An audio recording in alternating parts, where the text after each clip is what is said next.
A'udzubillahi minasyaitonirrajim. Bismillahirrahmanirrahim. Assalamualaikum warahmatullahi wabarakatuh. Alhamdulillahi rabbil alamin. Wassalatu wassalamu ala asyrafil anbiya'i wal mursalin wa ala alihi wa ashabihi ajmain. Amma ba'd.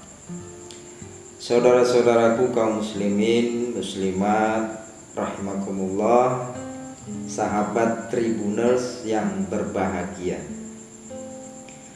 jangan bergantung pada amal-amal masuk surga karena rahmat Allah.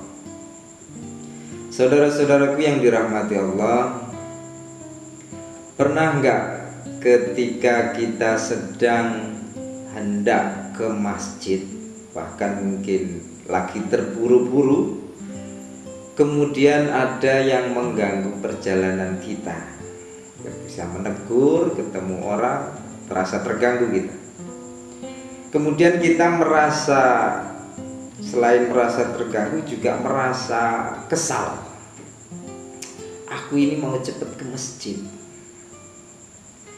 Saudara-saudaraku yang dirahmati Allah, pertanyaannya adalah, memangnya ketika kita mau ke masjid, apakah kita halal untuk kesal?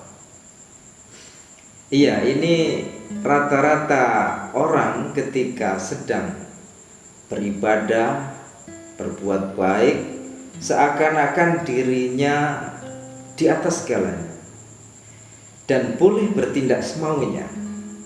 Aku ini sedang puasa loh, aku ini sedang dakwah loh, jangan ganggu saya ini sedang menjalankan perintah Tuhan. Aku yang dirahmati Allah, ada sebuah kisah Imam Al-Ghazali, filosof Islam, ahli fikih, ahli tauhid, ahli kalam, ahli tasawuf. Pada suatu hari beliau, Imam Al-Ghazali, sedang menulis kitab, sebuah amal soleh yang tentu luar biasa, memeras pikiran, menimbang keadilan, memilih yang terbijaksana, semuanya untuk umat tanpa dibayar, lillahi ta'ala. Tentu ini ibadah yang sangat luar biasa. Tapi di tengah ibadahnya menulis tadi, beliau Imam Ghazali dihentikan oleh seekor lalat yang hinggap di tintanya. Terlihat lalat itu sedang kehausan, dan kemudian Imam Ghazali menghentikan penanya, membiarkan lalat itu minum dari air tintanya.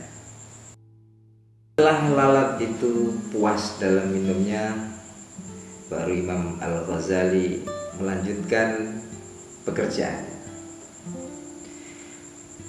Pada suatu ketika Imam Ghazali sudah wafat, salah seorang muridnya atau dikatakan salah seorang sahabatnya bermimpi dan bertemu beliau Imam Al-Ghazali.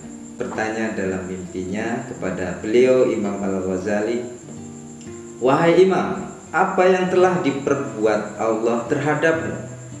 Jawab Imam, "Allah memberikan saya tempat yang paling indah." Kemudian sahabatnya bertanya lagi, apa gerangan perbuatan Imam yang telah membuat Allah sehingga memberikan Tuan tempat yang paling indah? Apakah karena kealiman Tuan, ataukah karena amal ibadah Tuan, atau karena kitab-kitab Tuan yang ilmunya sangat bermanfaat bagi seluruh manusia? Jawab Imam Ghazali, tidak, bukan amal-amalku yang itu. Akan tetapi pada suatu hari pernah saya sedang menulis, kemudian datang seekor lalat yang terbang hinggap di tinta saya. Saya melihatnya dia merasa kehausan, kemudian saya biarkan dia minum di tinta saya tadi sampai dia puas.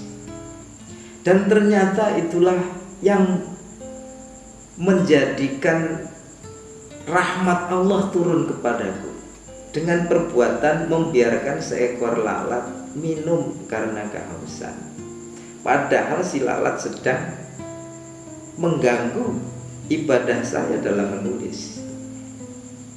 Saudara-saudaraku yang dirahmati Allah, apa hikmah yang bisa kita ambil dari kisah ini? Hikmahnya adalah betapa satu amalan yang sepele dan mungkin kita anggap tidak masuk dalam hitungan ibadah bisa mengalahkan amalan-amalan yang kita anggap sangat besar.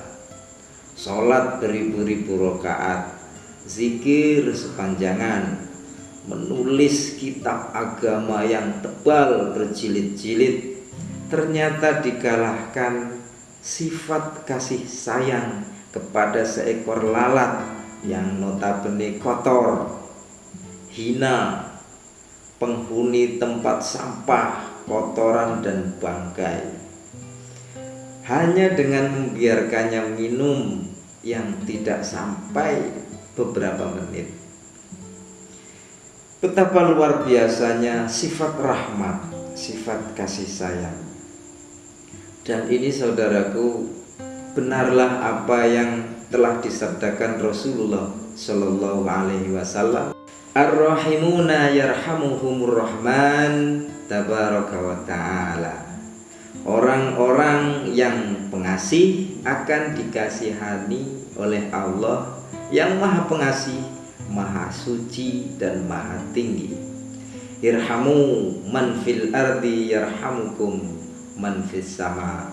Kasihilah makhluk yang di bumi, niscaya yang di langit akan mengasihimu. Dan yang terakhir, saudara-saudaraku, menjadi orang alim, menulis kitab, menjadi mubalik memang perbuatan besar dan membanggakan di mata dunia, tapi bisa jadi menolong seekor lalat lebih besar di mata Allah.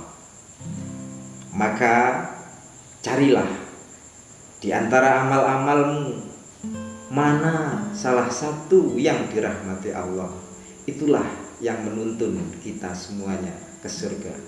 Wallahul muwafiq ila aqwamit thariq. Wassalamualaikum warahmatullahi wabarakatuh.